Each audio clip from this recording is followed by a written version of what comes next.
Hello, this is Lavinia at Cross Keys Crafts with a maybe short video. It's a little technique I just came up with. It was slightly inspired by a picture I saw today on Facebook, and it was just advertising a watercolor painting of a cat. And I wondered whether I could recreate that look just with my silhouette stamps and with some watercolor paint. And I just had a little practice run and I really like the look of that, so I thought I might just as well share it. What I've done is I've just taken, I didn't take a cat stamp, I just took my new foxes here. That's this fox stamp 2, sorry, fox set stamp 2, and I have just used my watercolor paint here. I have diluted or activated the orange colors here, and all I've done was just gone over my stamp really sort of heavily with that paint. Let me just zoom in a little bit for you. And I didn't even, sorry, I just knocked the camera there.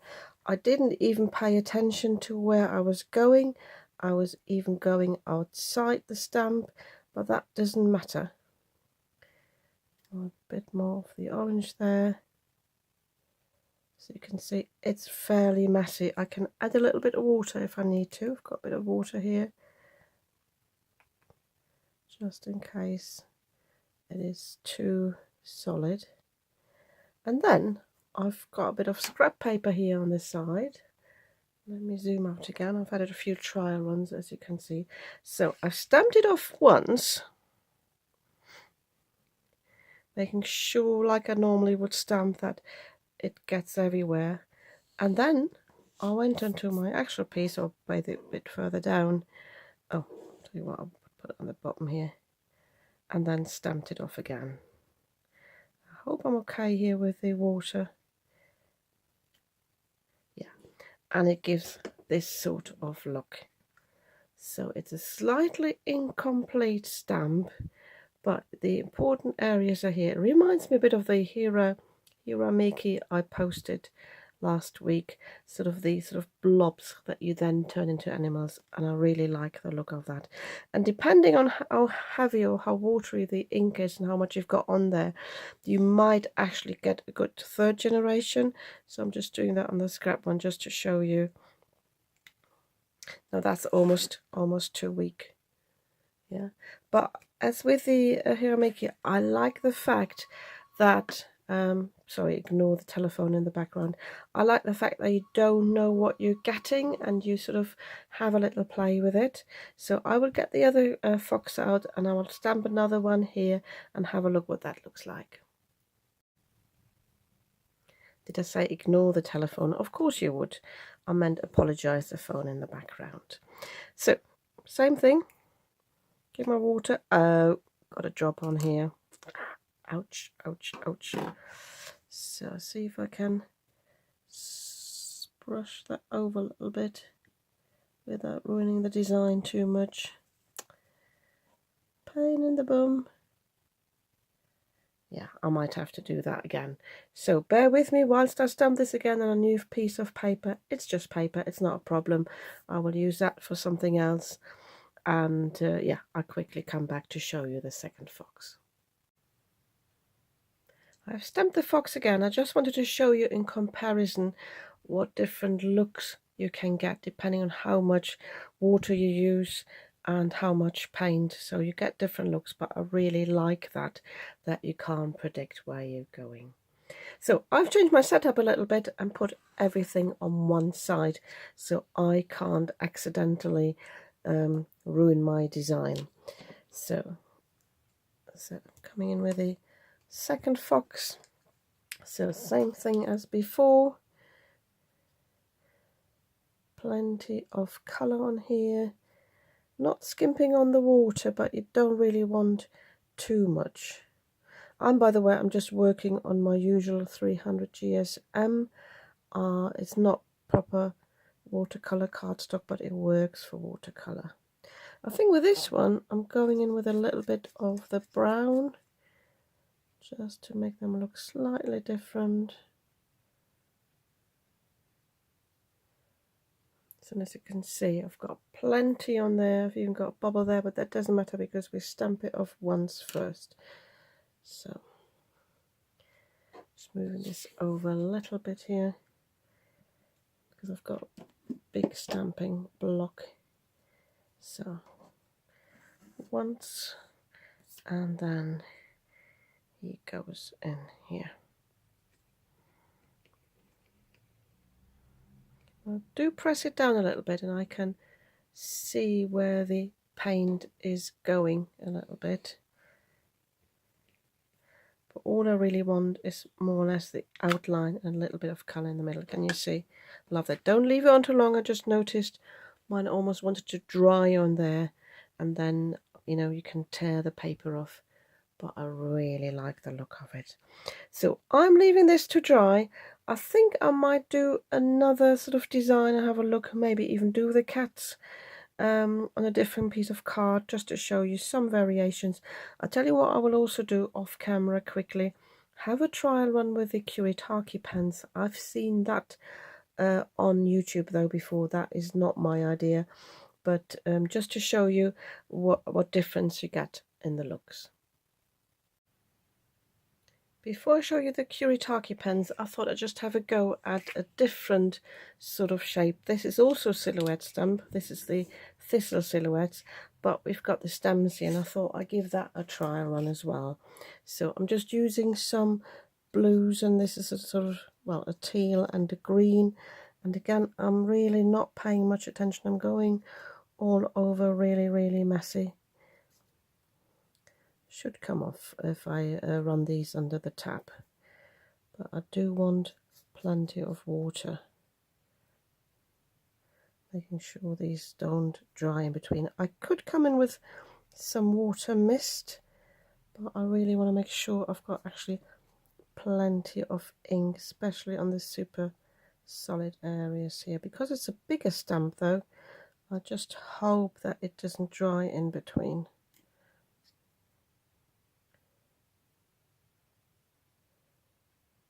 Yeah, I think I will miss that. Try this all on camera so you can see what you can do. Maybe I'll find out what I shouldn't do. So I'm just misting it really, just to make sure that these areas here are properly wet enough or moist enough. So stamping that off. Yeah, so there's plenty of ink there. And I've just got a small scrap here. I had to put it diagonally on my acrylic block here.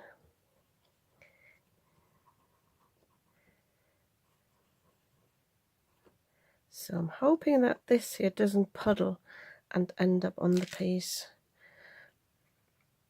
Very interesting. So I can see the outline.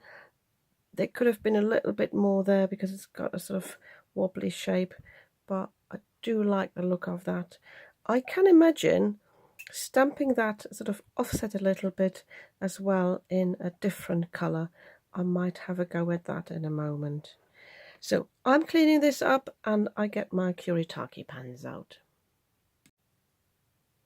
There are two things I would like to show you. I think that actually with the thistle stamp, the first generation was actually a little bit better. It's a bit wetter here, but you've got the fuller flowers there. So if I had stamped that on a white card as well, I could have used it. But obviously now it's on a scrap, never mind. So, and then the other thing I wanted to show you is you get a bit of staining. Well, I did get a bit of staining from my red watercolour. I find that with many reds, no matter what media they are, but it doesn't matter, it doesn't influence the quality of the stamps. So I've got my zig markers here. I've just chosen a red and an orange again. This is 22 and 70. So what I'm doing is, again, very randomly applying this here. By the way, you need neither the watercolour nor the zig markers. You can just use your water reactive ink pads. You can go over your stamps for this technique. This time I'm going in with the paint first, and these are fairly wet anyway, so just make sure I've got it everywhere. But the important thing is, and you need to do the same when you use the ink pads, now I need to mist that, so I'm doing this on the side again here. So you've got an all over sort of puddle here, and I'm tempted to do a first generation here now actually, because I don't think it's as wet as the tell you what, I'll take my own advice and I'll take 2 fresh pieces, one for the first generation, one for the second generation, and then I'll see which one I like better.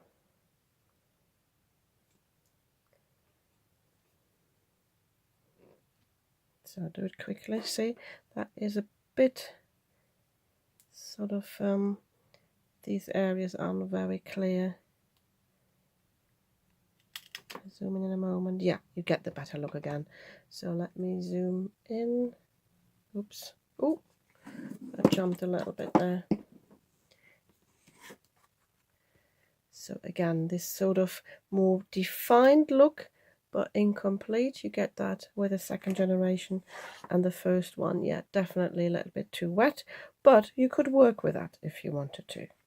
So I shall do the same off camera with the other little fox, and I will also have a trial run with a blue and a green. This is 44 and 30 with a thistle. You've seen the technique now, so I'm doing the same again on 2 separate pieces, see if which one I like best, and then I'm leaving these to dry and I show you how I continue. My plan is to, same with the, as I did with the Hirameki, come in with a fine liner and enhance the image a little bit, you know, put some eyes in, whatever, and I don't think I want to do much else to the cards. First of all, I'd like to show you something that I'm quite surprised of. The Kuretake pens, they stain the stamp here in the background. The actual stamp, the top layer, that is clear. I could not get rid of the rest there. I'm quite surprised at that. The same with the foxes, they're very pink now, but it doesn't influence the, as I said before, it doesn't influence the way that your stamps work, and I do not want to use any harsh cleaner. I just used some soap and a soft brush, but it wouldn't come off, but that's okay for me. If you have doubts about that, maybe don't use your Kuretake pens on your stamps. So I just wanted to show you these in comparison. So that was the first one here with the watercolor. Mine is a sort of cheapish watercolor, so you've got a very matte finish to that. But I could come in with a shimmer pen if I wanted to, but I quite like that, and I quite like how the outline of the fox is there, even though the inner is not solid. I think that's cute. And these are the first and second generation. If I just zoom in again, the light's not great at the moment. You see that the snout here is not as long, or the definition here has disappeared on the first generation, and that is obviously much less defined, whereas this one here, the first generation, is a little bit better than the second generation because this doesn't have that much color on it anymore. I did notice, and that is a tip from me, once you've stamped it off, don't leave it on too long. Really just move it on straight away to the other piece. If you wait too long, it gets sticky, and I think this is how that came about. But I really like the bottom fox. But I think I'll work with both of these because nobody knows what the original stamp looks like. So I might make something with that as well.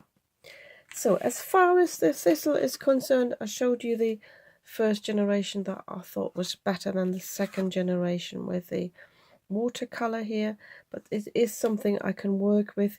But I think with this one I would definitely go in with some more paint. I'm thinking maybe even some metallic paint just to complete these shapes again, because it doesn't really have a lot of paint.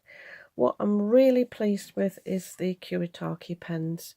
I think they're lovely, and again the first generation I think is a little bit better than the second generation. So I think on the bigger silhouette stamps, the ink or the paint puddles a bit more and allows you to have a second generation, whereas the smaller ones, because there's less area, I think they're better in the first generation. So I've got a fine liner here, and my idea is not like with the Hirameki to create too much of an outline, but basically come in and put down the eyes and the nose just to give them a little bit of character. I'll show you what I mean.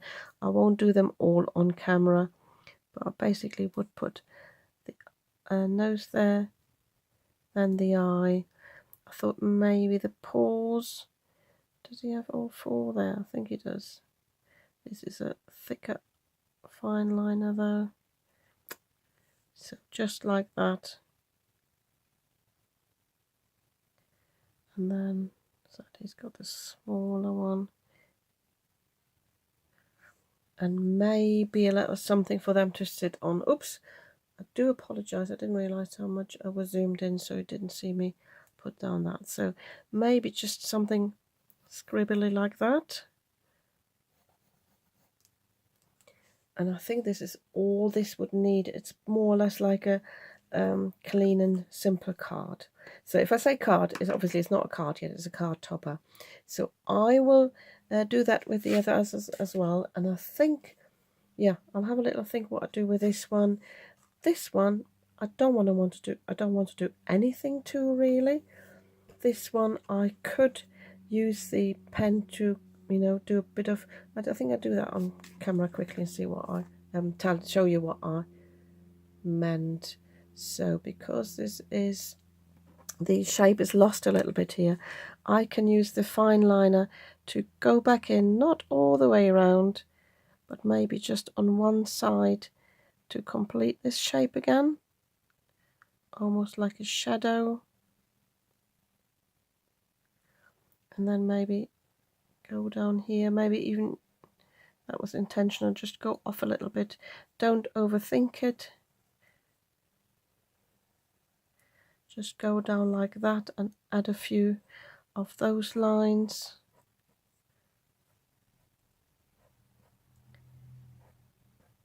And then it looks like a drawing that you've stamped on rather than the other way around.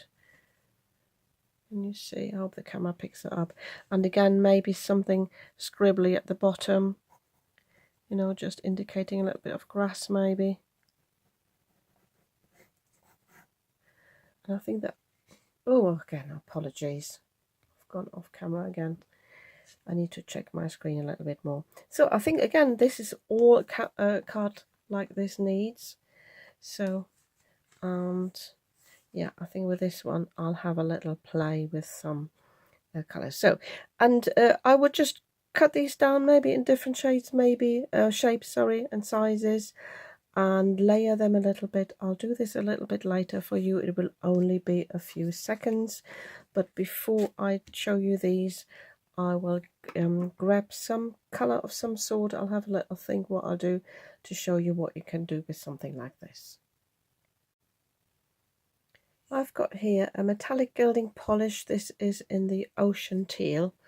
So I just want to put a little bit on a tile here on the side. I've got brush here as well, so I'm just taking a little bit out. It's like mousse, so it's not suitable yet for painting. Always, before you put it back, spritz a little bit. I'll do this off camera, really just one spritz of water in there, and that keeps it fresh longer. So, and then I'm adding some water here and stir that a little bit to turn that into a metallic paint. Ideally I should do that with a different brush and then just use this one for painting. See if I can get rid of the lumps. If not, I just avoid those. Make sure they don't end up on my picture. So, and I thought I'd just go in as I did before with the black pen, just to, another little lump there, just to enhance where I didn't sort of stamp, and just add a bit of shape there. or where there's no paint here, just come in like that. And I could, if I just add a little bit of water here on the side, come in just with a little bit of water and let it fade out. Theoretically, this is the watercolor. Theoretically, it should shift the water under the color underneath from the original stamp as well. I could just lightly come in here as if I'm watercolor painting it in. So again, with a bit of water here on the side. This one's obviously a bit more solid, and then I would also enhance these a little bit because they've really faded now. Need a bit more water for that. That's better.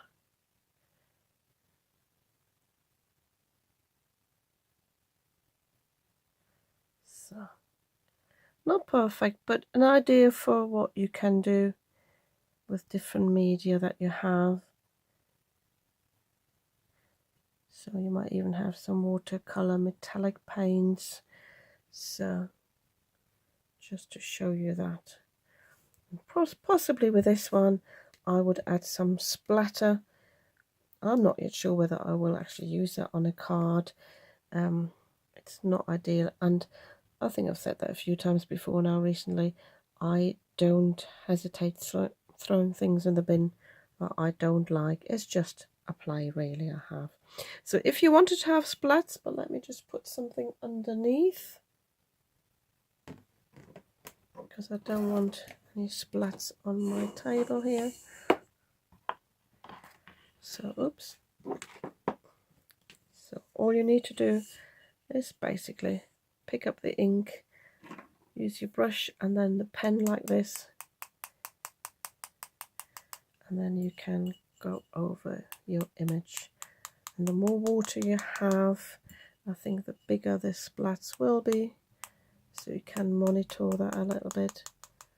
I've got it all over me, hopefully not on the camera. You see it's all over my hands, but that immediately changes the sort of slightly boring stamp and picture to a more arty look. So it looks fairly arty, I think. So I quite like it again now. So I shall leave that to dry. As I said, continue with the other pieces. I think I've got some blue splatter on my foxes. Hooray! So be mindful of that when you do that. And yeah, I will show you the finished card in a sec. Cards, I should say. My cards are finished and I'm so pleased with how they turned out. I think they're really, really cute and I really like the design. I don't like blowing my own trumpet, but I can only encourage you to give it a go with this technique. So with this one, as before, I just added the eyes, the nose and the ears. The ears came about because on one of the other ones I had a blue speck from splattering. And with this one, I just used my black watercolor pencil. Oh, sorry, that was just my colouring pencil.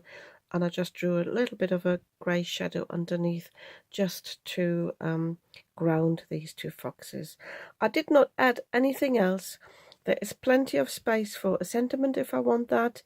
I always was sort of tempted to add maybe some hearts on the side, but I thought for now I just leave it this clean and simple. I think these two foxes have got enough character to, you know, tell a story and to be expressive enough. I don't think this needs anything else. I have cut down the actual card and have put a red layer behind that on a almost 6x6 card. This is the shopboard one. That is always a little bit smaller. Then these two, this was the first generation and this the second generation.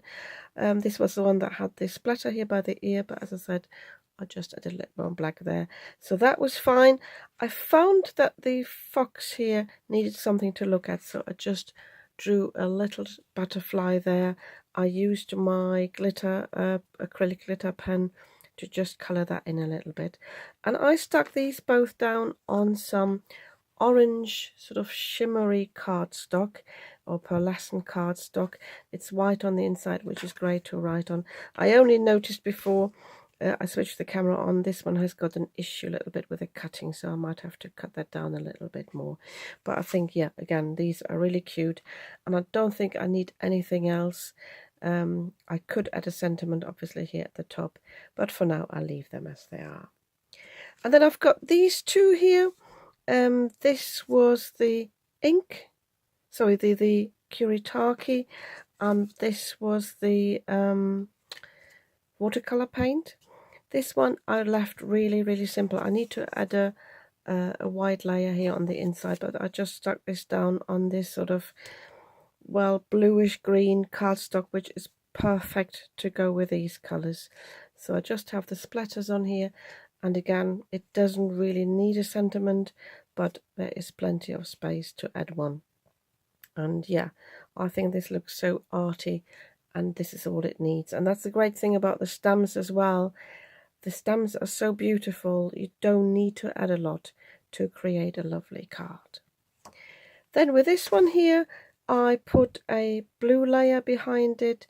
Oh, you saw me do the scribbling. The other thing I did was I used my shimmer pen to go into the flowers, and that actually shifted some of the color as well, so I could recreate the shape on the inside there. So I'm really pleased with this one. So this one I added the black pen. On this one I left it as it is. I think both are pretty as they are. The only thing I don't particularly like is this one, the one where I came in with the gilding polish. I used the leftover gilding polish to put on a scrap card and basically to create a background here. That's another idea. But to be honest, I don't like this enough to put it on a card, so this will be recycled. But yeah, but the others I'm really pleased with, and I'm glad I had a play with it. I'm glad I had a try, because I said the inspiration was something that I saw advertised today, basically a watercolor painting. So yeah, and if you like this idea too, and if you like my tutorial, you might want to give me a thumbs up. And if you'd like to see more of what I'm creating, you might want to subscribe to my channel. I'd be very happy about that. And I'll see you soon with another video.